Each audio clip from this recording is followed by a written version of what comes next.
Hi JEE aspirants. So നിങ്ങളുടെ second GIB കഴിഞ്ഞിരിക്കുകയാണ്. ഈ GIBയുടെ ഏറ്റവും വലിയ പ്രത്യേകത എന്ന് പറഞ്ഞാൽ നമ്മൾ CBT മോഡലിലാണ് പരീക്ഷ നടത്തിയത്. 2026 JEE മെയിൻസിന് മുമ്പായിട്ട് നിങ്ങൾക്ക് CBT മോഡലുള്ള പ്രാക്ടീസ് നൽകുക എന്നുള്ളത് വളരെ പ്രധാനപ്പെട്ട ഒരു കാര്യമാണ്. അതുകൊണ്ട് തന്നെ ഇനി വരുന്ന GIBസും നിങ്ങൾ മിസ് ചെയ്യരുത്. അപ്പോൾ ഈ ഒരു GIB എഴുതിയപ്പോൾ നിങ്ങൾക്ക് കുറേ കാര്യങ്ങൾ ഒരു ക്ലാരിറ്റി കിട്ടിക്കാണും. അതായത് ഫിസിക്സ്, കെമിസ്ട്രി, മാത്തമാറ്റിക്സ് എഴുതുന്ന സമയത്ത് എങ്ങനെയാണ് എക്സാം ഹാളിൽ ടൈം മാനേജ്മെൻറ്റ് ചെയ്യുക, അല്ലെങ്കിൽ എന്തൊക്കെ പ്രശ്നങ്ങളാണ് നിങ്ങൾ ഫേസ് ചെയ്യാൻ പോകുന്നത്, അങ്ങനെ കുറേ ഐഡിയാസ് നിങ്ങൾക്ക് ഈ ഒരു എക്സാമിലൂടെ നിങ്ങൾക്ക് കിട്ടിക്കാണും. അതുകൊണ്ട് തന്നെയാണ് ശരിക്കും എക്സാം എഴുതുന്നത് ഏറ്റവും കൂടുതൽ ഇമ്പോർട്ടൻ്റ് ആയിട്ടുള്ള കാര്യമാണ് നമ്മൾ പറയുന്നത്. കാരണം നിങ്ങൾക്കറിയാം JEE എന്ന് പറഞ്ഞാൽ പൊതുവേ ലോ സ്കോറിംഗ് എക്സാമാണ്. നിങ്ങൾ ഫിസിക്സും കെമിസ്ട്രിയും മാത്തമാറ്റിക്സിലും ഇപ്പോൾ നിങ്ങൾ മാത്സിൽ തന്നെ കുറേ സമയം സ്പെൻഡ് ചെയ്ത് കഴിഞ്ഞാൽ നിങ്ങൾക്ക് ഫിസിക്സും കെമിസ്ട്രി അവിടെ മിസ്സാവും. അല്ലെങ്കിൽ ഒരു ചോദ്യത്തിന് ഒരുപാട് ടൈം സ്പെൻഡ് ചെയ്യുന്ന സമയത്ത് നിങ്ങൾക്ക് ബാക്കി ചോദ്യങ്ങൾ ചെയ്യാൻ പറ്റാതാവും. അല്ലെങ്കിൽ നിങ്ങൾ കെമിസ്ട്രി ഫിസിക്സ് നല്ല രീതിയിൽ സ്കോർ ചെയ്താലും നിങ്ങൾക്ക് മാത്സ് കുറച്ച് സ്കോർ ചെയ്താലും നിങ്ങൾക്ക് അത്യാവശ്യം നല്ലൊരു സ്കോറിലേക്ക് എത്തിച്ചേരാൻ സാധിക്കും. അങ്ങനെയുള്ള കുറേ തിരിച്ചറിവുകൾ തരുന്നതാണ് ശരിക്കും എക്സാം. അതുകൊണ്ട് തന്നെ നിങ്ങൾ ഫസ്റ്റ് നമ്മൾ ഇനിയുള്ള JEE പ്രിപ്പറേഷൻ ബാക്കി വരുന്ന ഇനി ഏകദേശം ഒരു 3 months നമ്മുടെ മുമ്പിൽ ബാക്കിയുള്ളൂ.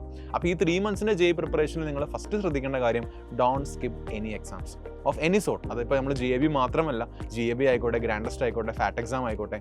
ഫാറ്റ് എക്സാം നിങ്ങളെ ഹെൽപ്പ് ചെയ്യുന്നത് ശരിക്കും ഇപ്പം നിലവിൽ പോകുന്ന പോർഷൻസ് ഒന്ന് റിവൈസ് ചെയ്തെടുക്കാൻ വേണ്ടിയാണ്. ഗ്രാൻഡ് ടെസ്റ്റ് നിങ്ങളെ ഹെൽപ്പ് ചെയ്യുന്നത് ശരിക്കും ഇപ്പോൾ പഠിച്ച പോർഷൻസും കുറച്ച് മാസം മുമ്പേ അല്ലെങ്കിൽ കുറച്ച് നാൾ മുമ്പ് പഠിച്ച പോർഷൻസ് ഓൾ ടുഗദർ നിങ്ങൾക്ക് റിവൈസ് ചെയ്യാൻ വേണ്ടിയാണ്. അപ്പോൾ ഈ കാര്യങ്ങൾ നിങ്ങളെ സംബന്ധിച്ചിടത്തോളം ഏറ്റവും പ്രധാനപ്പെട്ട കാര്യമാണ്. അതുകൊണ്ട് തന്നെ സൈലം കണ്ടക്ട് ചെയ്യുന്ന ഒരു എക്സാമുകൾ നിങ്ങൾ മിസ്സാക്കാതിരിക്കാൻ നോക്കുക. അതാണ് നിങ്ങൾ ഫസ്റ്റ് ചെയ്യേണ്ട കാര്യം. അല്ലെങ്കിൽ ഇനി അങ്ങോട്ടുള്ള ടൈമിൽ ചെയ്യേണ്ട ഏറ്റവും പ്രധാനപ്പെട്ട ഒരു കാര്യം അതാണ്. പിന്നെ മറ്റൊരു കാര്യമാണ് ഈ പറഞ്ഞ പോലെ ക്ലാസ്സുകളുടെ ഷെഡ്യൂൾ പ്രോപ്പറാക്കുക എന്നുള്ളത്. അതായത് പെൻഡിങ് ഒക്കെ ഉണ്ടെങ്കിൽ വരുന്ന ഗ്യാപ്പ് ദിവസങ്ങളിൽ അത്യാവശ്യം ഇമ്പോർട്ടൻ്റ് ആയിട്ടുള്ള ചാപ്റ്റേഴ്സിൻ്റെ ഒക്കെ പെൻഡിങ് നിങ്ങൾ എന്ത് ചെയ്യുക, മാക്സിമം തീർക്കുക. അതിൻ്റെ കൂടെ തന്നെ ഡെയിലി ഇത്ര ദിവസം അല്ലെങ്കിൽ ഇത്ര ക്വസ്റ്റ്യൻ ഞാൻ ചെയ്യും എന്നുള്ള രീതിയിലൊന്ന് മാറ്റി വയ്ക്കുക. അതിനുവേണ്ടി നിങ്ങളുടെ ആപ്പിൽ ലൈബ്രറി ഫീച്ചറുണ്ട്, ഇൻഫിനിറ്റ് പ്രാക്ടീസ് ഫീച്ചറുണ്ട്. ലൈബ്രറി ഫീച്ചർ ആണെങ്കിൽ നിങ്ങൾക്ക് യൂസ് ചെയ്ത ഒരുപാട് PYQs നിങ്ങൾക്ക് അവിടെ ചെയ്യാൻ സാധിക്കും. അപ്പം പിന്നെ റിവിഷനാണ്. റിവിഷൻ ചെയ്യുക എന്ന് പറയുന്നത് ഒരാളെ സംബന്ധിച്ചിടത്തോളം ഏറ്റവും പ്രധാനപ്പെട്ട ഒരു കാര്യമാണ് റിവിഷൻ എന്ന് പറയുന്നത്. കാരണം എക്സാമിന് മുൻപ് മാത്രമല്ല നമ്മൾ റിവൈസ് ചെയ്യേണ്ടത്.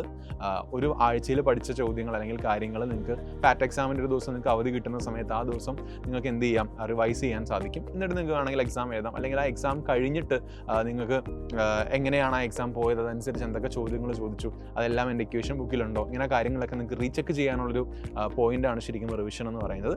അപ്പോൾ അറ്റൻഡിങ് ഓൾ എക്സാംസ്, അതേപോലെ തന്നെ ലൈവ് ക്ലാസ്സുകൾ പ്രോപ്പറായിട്ട് ഷെഡ്യൂൾ ചെയ്ത് കൊണ്ടുപോവുക, അതിൻ്റെ കൂടെ തന്നെ റിവിഷൻ ചെയ്യുക എന്നുള്ളതാണ് നമ്മളെ സംബന്ധിച്ചിടത്തോളം ഇനി 3 മാസങ്ങൾ ഏറ്റവും പ്രധാനപ്പെട്ട ഒരു വലിയ ടാസ്ക് എന്ന് പറയുന്നത്. കാരണം ഇപ്പം നിങ്ങൾ പ്രോപ്പറായിട്ട് റിവൈസ് ചെയ്ത് വെച്ചാൽ ഇനി നമ്മൾ LMRPയും XPLൊക്കെ സ്റ്റാർട്ട് ചെയ്യുന്ന സമയത്ത് നിങ്ങൾക്ക് ഇത് പിന്നെയും റീബൂസ്റ്റ് ചെയ്യുന്ന സമയത്ത് നിങ്ങൾക്ക് കുറേ കാര്യങ്ങളൊക്കെ ഓർമ്മ വരും. അതുകൊണ്ട് തന്നെ ഇക്വേഷൻ ബുക്ക് എഴുതി റിവിഷൻ ചെയ്യുന്ന ഒരു രീതി നിങ്ങൾ ഫിസിക്സിലും കെമിസ്ട്രിയിലും പ്രോപ്പറായിട്ട് തന്നെ കൊണ്ടുപോകാൻ ശ്രമിക്കുക. മറ്റൊരു പ്രധാനപ്പെട്ട കാര്യം എന്ന് പറയുന്നത് മിസ്റ്റേക്ക് അനാലിസിസ് തന്നെയാണ്. അതായത് പരീക്ഷ എഴുതി കഴിഞ്ഞാൽ പരീക്ഷയ്ക്ക് ആ ചോദിച്ച ചോദ്യങ്ങൾ നിങ്ങൾക്ക് വരുത്താൻ പറ്റുന്ന വരുത്തിയ തെറ്റുകൾ എന്തൊക്കെയാണെന്ന് പ്രോപ്പറായിട്ട് അനലൈസ് ചെയ്യുക. റിവിഷൻ്റെ ഭാഗം തന്നെയാണ്. അതുകൊണ്ട് തന്നെ മിസ്റ്റേക്ക് അനാലിസിസ് നിങ്ങളുടെ ഇപ്പം പഠിക്കുന്ന ലൈഫ് സ്റ്റൈലിൽ പ്രോപ്പറായിട്ട് കൊണ്ടുപോകുന്നത് ഇമ്പോർട്ടൻ്റ് ആയിരിക്കും. ഇപ്പോൾ GIB കഴിഞ്ഞു, GIBയിൽ അറിയാത്ത ചോദ്യങ്ങൾ നോക്കി ആ ചോദ്യങ്ങളുടെ മിസ്റ്റേക്ക് അനാലിസിസ് ചെയ്തു. കാരണം അതെന്താണെന്ന് വെച്ചാൽ നിങ്ങൾക്ക് കൂടുതൽ ക്വസ്റ്റ്യൻസ് അല്ലെങ്കിൽ ഇക്വേഷൻ ബുക്കിൽ ആഡ് ചെയ്യാനും ഇങ്ങനൊരു കൺസെപ്റ്റ് ഉണ്ട് അല്ലെങ്കിൽ ആ കൺസെപ്റ്റ് വിട്ടുപോയിട്ടുണ്ടെങ്കിൽ അതിവിടെ ആഡ് ചെയ്യാനൊക്കെ നിങ്ങളെ ഹെൽപ്പ് ചെയ്യും. അതുകൊണ്ട് തന്നെ മിസ്റ്റേക്ക് അനാലിസിസ് ചെയ്യുക. അതെപ്പോഴും പരീക്ഷകളിലൂടെ കൂട്ടിച്ചേർത്ത് തന്നെ ചെയ്യാൻ ശ്രമിക്കുക. അതായത് ഓരോ എക്സാമുകൾ കഴിയുമ്പോൾ ഫാറ്റ് എക്സാം ആയിക്കോട്ടെ, ഗ്രാൻഡ് ടെസ്റ്റ് ആയിക്കോട്ടെ, GIBs ആയിക്കോട്ടെ, ഓരോ എക്സാമുകൾ കഴിയുമ്പോഴും ഒരു 2 hours 3 hours മാറ്റി വെച്ചിട്ട് മിസ്റ്റേക്ക് അനാലിസിസ് പ്രോപ്പറായിട്ട് ചെയ്യുക. അപ്പോൾ നമ്മളെ സംബന്ധിച്ചിടത്തോളം ഫസ്റ്റ് JEE മെയിൻസ് തന്നെയാണ് ഏറ്റവും ഇമ്പോർട്ടൻ്റ് ആയിട്ടുള്ള കാര്യം.